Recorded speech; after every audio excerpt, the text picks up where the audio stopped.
Developing news we're following, and new charges have been filed against the man at the center of a notorious Vallejo kidnapping case that was originally labeled a hoax by police. And the man already serving time for kidnapping and sexual assault has now been charged with 2 home invasions and attempted rapes in the South Bay. Our crime reporter Henry Lee is joining us now live from the Hall of Justice in San Jose with the very latest on these developments. Henry?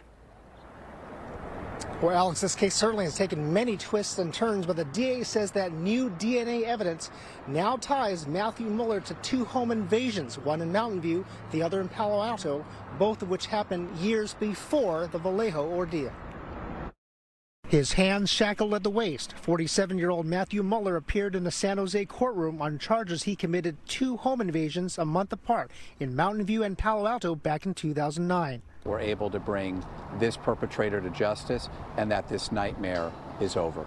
Santa Clara County DA Jeff Rosen said Muller's MO in these 2 cases mirrored what happened in the Vallejo case. Both of these cases, the defendant broke into a woman's home, tied them up, bound them, made them drink things to make them intoxicated, and did this for the purpose of raping them. The South Bay cases happened 6 years before Muller drugged and kidnapped Denise Huskins in Vallejo, raped her in South Lake Tahoe, and terrorized her now husband. Vallejo police had branded the couple liars, saying they made up the attack. Muller serving 40 years in federal prison and 31 years concurrently in state prison in the Vallejo case. Authorities said advances in DNA technology led a criminalist to match skin cells from a Velcro strap used to bind the Palo Alto victim to Muller.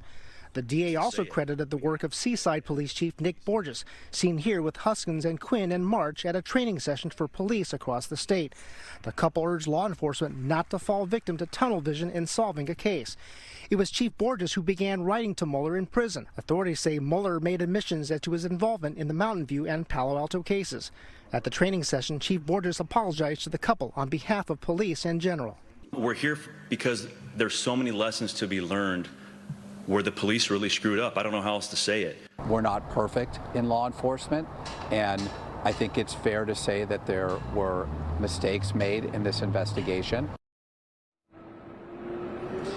Now, the Vallejo, Mountain View, and Palo Alto cases were all profiled in the Netflix docuseries American Nightmare.